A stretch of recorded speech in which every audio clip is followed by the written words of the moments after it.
Hey, wherever you are in the world today, I welcome you to another 30 minutes of soulful living here at Empower Radio. My guest today, Mark Anthony, is the author of The Afterlife Frequency, the scientific proof of spiritual contact and how that awareness will change your life. It is life changing. And for someone that kind of walks in that area, I know how life changing it has been for me. Mark delves deep into it and in a way that anybody can understand it. So, without further ado, welcome to Soulful Living, Mark. I'm so glad you're here with me today. Thank you, Terry. I'm honored to be here, and I appreciate you having me on the show. Well, I really loved, first of all, the title of the book, and I loved the research that I did on your work and listening to some of the clips and the videos and how you make it so much easier for people to understand that maybe don't necessarily believe in psychic or mediumship or the energy of all of it, and you clearly define it. Well, thank you. Yeah, I you're appreciate. welcome. Well, I appreciate that because there's many reasons and many really synchronistic events that went into writing this book. But it kind of starts when I was 8 years old. And my dad and my mom were both mediums. They both had these abilities. My dad was a Navy SEAL who had become a NASA engineer. Mom was a commercial illustrator. And, my dad worked with astronauts in space. So when I was a little kid, he was my hero. And I remember one night we were looking at the stars. And I was always asking questions like, why is this? How is this? And he said, Mark, there is no such thing as a mystery. There are only questions for which we do not yet have the answer. Oh, I And love that, that. yeah. And he said, if enough research, enough funding, enough dedication is put into anything, you're going to find the answer.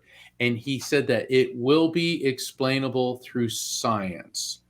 And so that's why I wrote this book, because people think that what you do as a shaman, what I do as a medium, is either we're making it up, which clearly we're not, or it's some kind of hocus pocus or magic. But there's a delivery system. There is a reason how and why everything happens. And this doesn't take away from the spiritual component of it, it merely explains it.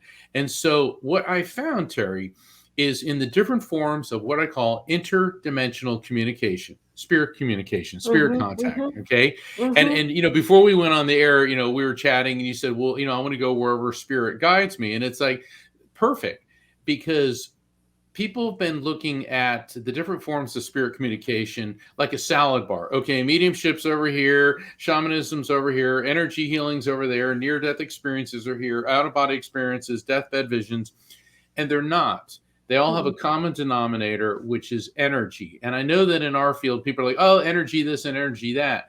But when you start understanding energy from a quantum physics Yeah. standpoint, we realize that everything is energy. And if you indulge me just for a moment, that everything is molecules, everything is made of molecules. We all learn that in school.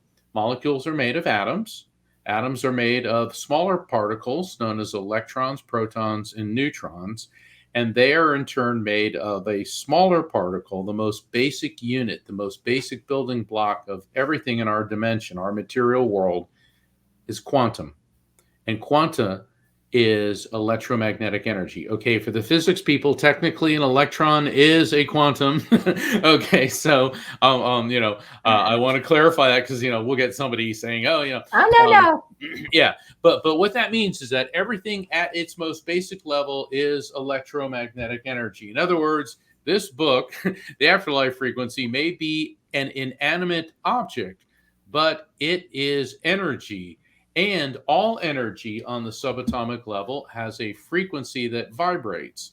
So that means my book, you and me, Terry, the air we're breathing, the light we're seeing, the radio waves this show is being transmitted on, the space between the earth and the sun, the nuclear reactions of the sun, all of that is on the same basic level electromagnetic energy, and they all vibrate at different frequencies.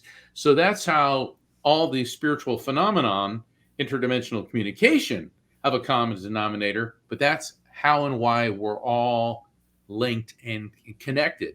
And I think it's important that we understand this. And the beauty of living in the time that we do, Teri, is that we now have quantum physics to prove this. Yeah, absolutely. And one of the things that you talk about, which you just kind of touched on, was that higher levels and lower levels, and even how we'll use the word the spirit realm, or the afterlife, how they're at this higher level and we are at this lower level, and they can come through to access us because they're at that higher level. Exactly. The way I like to explain it, which you just did, is think of our world as AM radio. So we're vibrating at this frequency. The afterlife frequency, the other side, is FM radio. So you have two energetic systems, both with energy, vibration, frequency.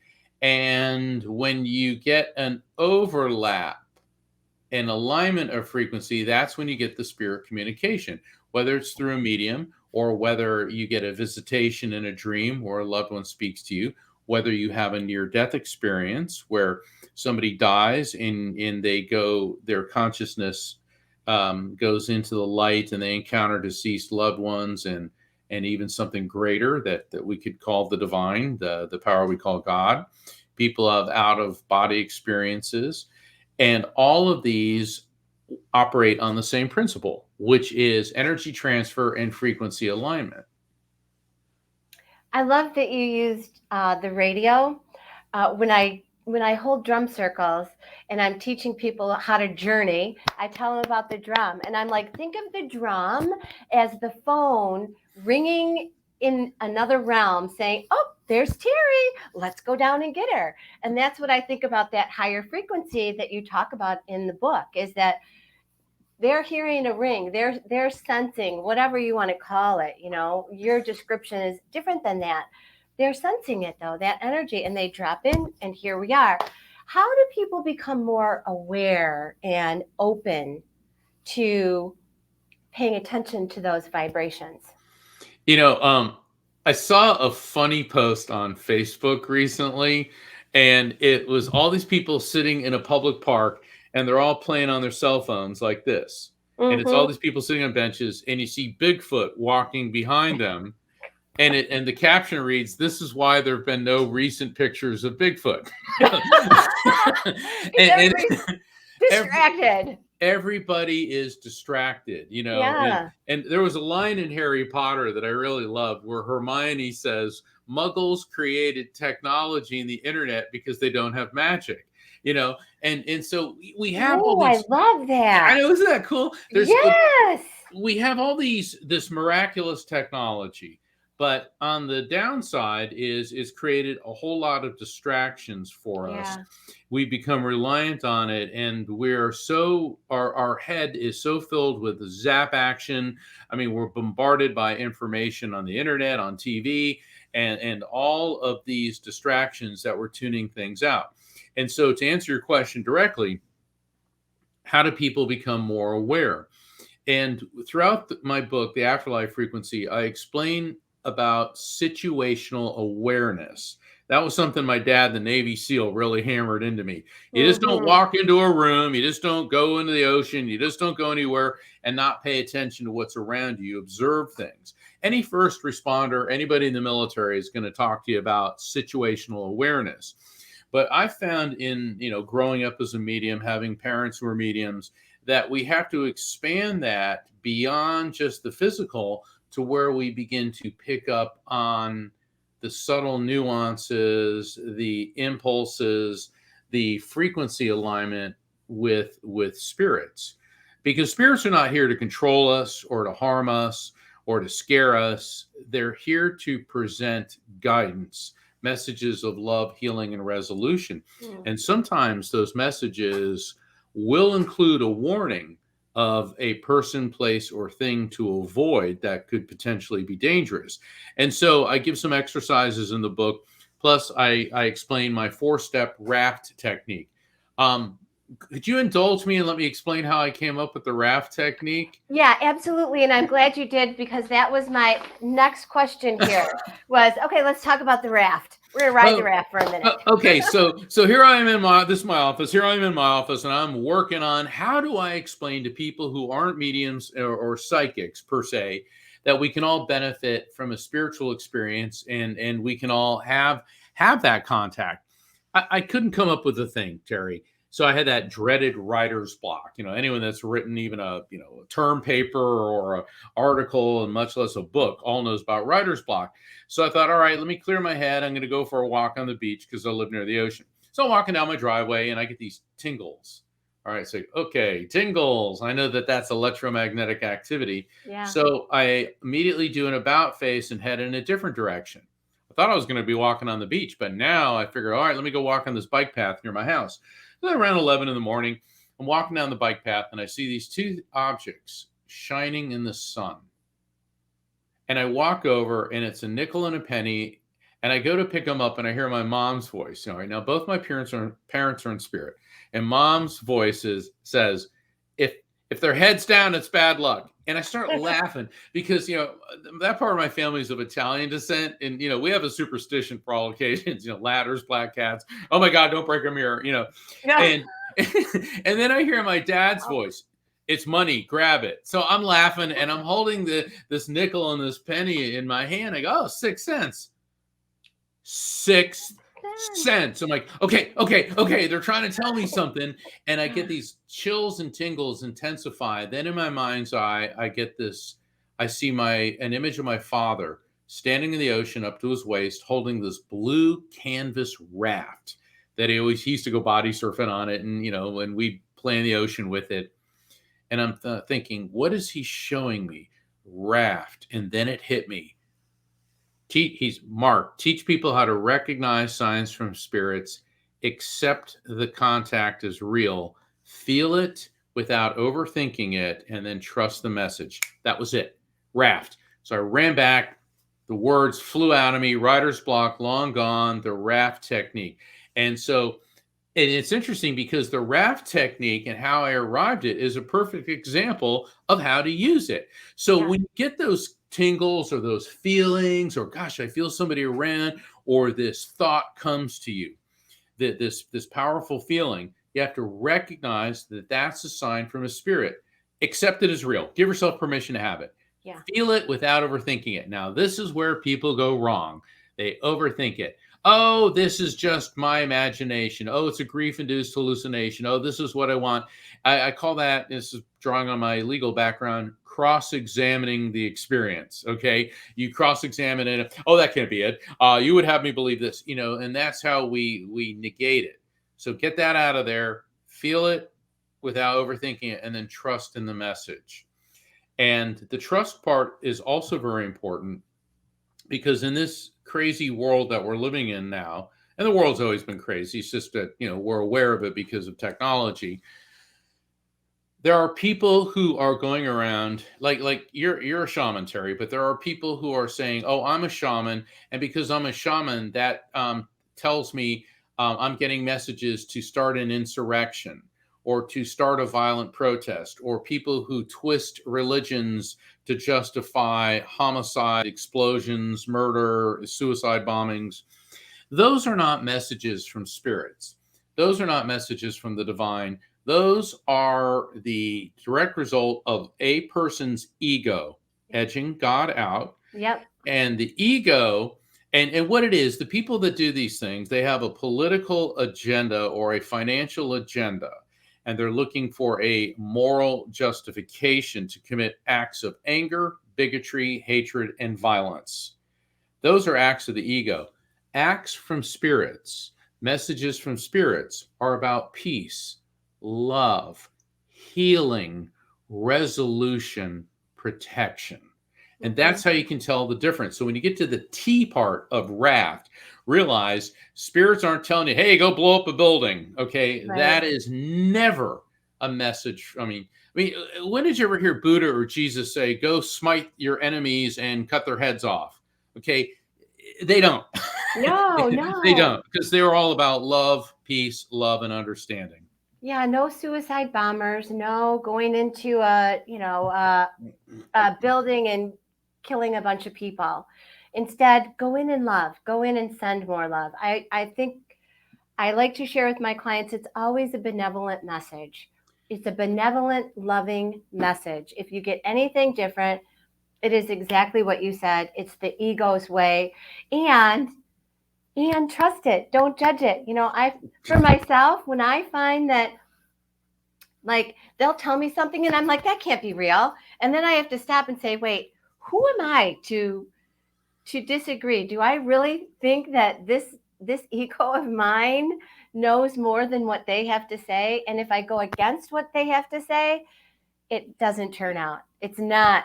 If I go with the flow of being with that divine information, that benevolent information, then it's always on target. Absolutely. Always on Absolutely. target. Yeah, in the ego, and I know there's like in the new age field, like ego is about fear, and all fear is bad and all love is good. And it's not that It's simplistic. not. Okay, a fear of sticking your hand into a bucket full of rattlesnakes is a very good fear to have. Yes. Okay. And falling in love with a sociopath is not a pleasant or positive experience. No. So we also have to realize that because so many times in the new age field I hear all love good, all fear bad. No, you got to teach a child to be afraid of hot, because you don't want your child touching a stove or getting burned in some way. And also, with love is a very difficult and yet simple thing. Yeah. Um, and I like that little expression. If you let a bird go and it flies away, it doesn't come back. It was never yours. But if it does, it always was. And it's the same thing with our heart. You can't make somebody love you. You can't force somebody to love you. But love is an energy. And there's a Hindu saying, and I read this in a book about the Beatle George Harrison, who was a Hindu, and he said that when you look in the eyes of someone you love, who truly loves you, you catch a glimpse of God, Mm, because that energy, that love energy, is God. that's beautiful. That's beautiful. I heard somebody one time say something like, the opposite of love is love. Fear is itself, but the opposite of love is love. If you want things to change, love more. Just keep loving more. And like you were talking about in the beginning, Buddha and Jesus, they would love more. That's it. They would just love more. Continue to show up in that way. And it's hard. It's It's hard. really hard. We're It's human. we're human, and people think we're in the new age field and we're running around flinging flowers at people, singing namaste, and it's like, we do have to function in the real world. And the test of all that is it's very easy to be enlightened Yeah. when you're on a mountaintop. Well, let's say you're on a mountaintop in Sedona, those beautiful orange, mountains. And I'm like, oh, I'm so at peace in the universe. All right, well, let's see how at peace in the universe you are when you're stuck in a traffic jam in LA. All right, Right. now there's a whole different paradigm there, and that's where, and this is the challenge, when every major belief system, every belief system has their version of the golden rule. Treat Yeah. people the way you want to be treated. I say it boils down to this: be nice. Well, it's easy to say that. It's Right. much more challenging to do it. And so these are some of the lessons that you will learn when you engage in the interdimensional communication, whether it's shamanism, mediumship, near-death experiences, shared death, deathbed visions. You come away from all that to see the interconnectedness between all of us, and that it is the ego that causes us to do negative things. Because whenever you hurt somebody's feelings or you do something awful, were you acting out of love, or were you acting out of me, me, me? And so when you start to see that, and nobody is immune from that. Nobody's immune from that. It happens to all of us. We're all a work in progress. Yeah, for sure. Imagine. So one thing we touched on very briefly was that in one of your lives here on the planet, you're an attorney, and could you imagine telling one of your criminals, oh, you just have to love more, right? Oh, you just have to love more, right? No, that is not a real tool that's going to work for them. No, it That isn't. type And of enlightenment, well, right? there were times when I would have sort of philosophical discussions with some of my criminal clients, and I said, do unto others before they do unto you. And I remember one guy says, "Well, my thought is do unto them before they do it to you." And it's like, no, Right. no, no, that's That's not what I meant. that's not that, and oh gosh, I have so many stories, some really horrifying, some funny, and I do put some of those in the Afterlife Yes. Frequency, because I want people to understand that I do live in the real world. We Yeah. all live. Because I was at a paranormal, not excuse me, not paranormal. I've spoken at a number of paranormal conferences, but I was at a spiritual conference, and the discussion of that horrible organization ISIS had come up, and somebody said, "Well, we can get them to stop. We just need to raise our vibration." That's And it's not that like, really? easy. No, it's not that easy. You Not think that they're going easy. to Not like, stop beheading thousands of people because you're sending happy thoughts? yeah. And the thing is, I've been in the trenches. I've sat across the table from people who were handcuffed, okay? And they looked at me and said, "If I weren't handcuffed, I'd slit your throat." And they Wow. meant it. Yeah. Okay. And so, because a lot of psychics, a lot of mediums go around, "Oh, everything's lovely, like attracts like," and all this. And it's like, you know, love is so important. We have to love ourselves, not narcissism, but love ourselves, love others, treat people with love. But that doesn't mean being naive. And that ties into the spiritual situational awareness that we were talking about earlier. Yeah, Right. you've got to, when you, especially these days, you go into a public setting, you've got to be aware of what's going on. Yeah. I remember years ago, I was talking to a friend of mine that had been in Israel, and this is before all the mass shootings and things like that had started in the U.S. And he said that, he goes, "Look over there. There's a pile of luggage." He said, "In Israel, if there's a group, if there's a bunch of unattended luggage," he goes, "the police are on top of that right now, because chances are there's a bomb in it." Wow. Wow. Wow.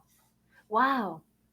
That's crazy. Well, and spiritually, energetically, when you practice the Raft method, you can walk into a room and be able to feel more of that, to pay attention, not to the luggage and the bomb, right? But you can look around the room and kind of get a sense for the energy in the room and be able to tell whether it's going to flow in the way that you anticipate it. If it's for lack of a better word, more of a positive feeling, because that's Yeah. what people glean towards, or if there's something in there that doesn't just set right, and pay attention to that. Exactly. Exactly. And that's why the raft technique is so important. And that's one of the teaching modalities in the afterlife frequency, because there's a practical aspect to spirituality. Being spiritual isn't about just sitting on a mountain. Look, if you get a chance to sit on top of a mountain anywhere and just groove with the beauty of it, absolutely do it. Yeah. Okay. But being spiritual doesn't mean that you spend your life on the top of that mountain. We've got to take that serenity and bring it with us into the traffic jam in LA or Cleveland or Yeah. Pittsburgh or wherever you are, and realize. I heard a funny saying: realize that the person in the car in front of you is not your enemy. Yeah. Well, and it reminded me of Thich Nhat Hanh and peace with every step. Yeah. He's like, if true peace is to be able to remain calm among the chaos, right? And that's as you develop the techniques and use the books from the Afterlife Frequency, you'll be able to walk with a little bit more peace, hopefully, right? That's the glean. And be able to connect with the spirits, because as you point out in the book, everybody has that potential. They have that potential to do so. Yes. Yes, and the book is not about turning everybody into a medium, but increasing your spiritual situational awareness. Because not everybody is a medium or a psychic, Right. just like not everybody is an Olympic swimmer. Not everybody is a mathematician. Not everybody is a concert pianist. I can bang around on a piano and I can swim and I can balance my checkbook, but that doesn't mean I'm going to turn into Billy Joel, Michael Phelps, or Elon Musk. Right. Okay. Right. Oh, you know what? I But would like you to stay just who you are. I really appreciate your work, Mark. Don't try to be Elon Musk. right, right. And it's funny, it's like, being who you are is a full-time job. I remember, like Yeah. when you're a kid and you're socializing and people say, well, just be yourself. Well, I was a kid that saw dead people, it was Right? a little bit awkward, but I kept that to myself because my parents Yeah. told me just talk about it to us. With us. People don't understand. And I certainly understood that as I got older, that not everybody's mommy and daddy were like mine. It's Right. funny, I've always, enjoyed watching TV. I never resonated with the Brady Bunch. I was more in tune with the Addams Family. Yeah, I'm right there with you. And Nancy Drew. I liked a little bit of the detective stuff too, right? Okay, well, we're down to the wire. We only have like a minute left, and I feel like this conversation could go on for hours and that everybody would glean some insight from it that they could take out into the day, which leads me to this. First of all, listeners, Mark Anthony, medium Mark Anthony, he has a show on Thursdays. What's the time? Give us a little insight on that. 7 p.m. Eastern, 6 p.m. Central, 5 p.m. Mountain, 4 p.m. Pacific, The Psychic and the Doc. And if you want to find out about my show, how to tune into it, sign up for my newsletter, schedule a reading with me, and order my book, please visit my website, afterlifefrequency.com. I wanted to make it easy. And Teri, my book was released on October 12th, and within the first 2 weeks, it's hit #1 bestseller status on Amazon. I Wow. received notification it's been submitted for a Pulitzer Prize. That's amazing. Then Congratulations. thank you. Then I found out that film legend Shirley MacLaine recommended it in her most recent newsletter, which oh my God, I mean, I was so honored. And then over the weekend, this last weekend, my publisher informed me it's already in a second printing, and so that's within Wow. 2 weeks of the release. And Congratulations. all I can say is thank you to everybody for your love and support. I am so humbled and so honored by this. And if you want to find out more, kindly visit my website, afterlifefrequency.com. Thank you. Well, and I love that you dedicated it to Shirley. She is definitely a front runner on getting all of this spiritual stuff out there. So thank you for that. Okay. I love for my guests to leave the listeners with a thought they can take out into the day to empower them or elevate their soul. What would that be for you, Mark? A 5-point message. The divine power that we call God, whatever you want to refer to that energy, exists. That our soul, which I term the electromagnetic soul, is an immortal living being. That heaven, nirvana, the afterlife exists.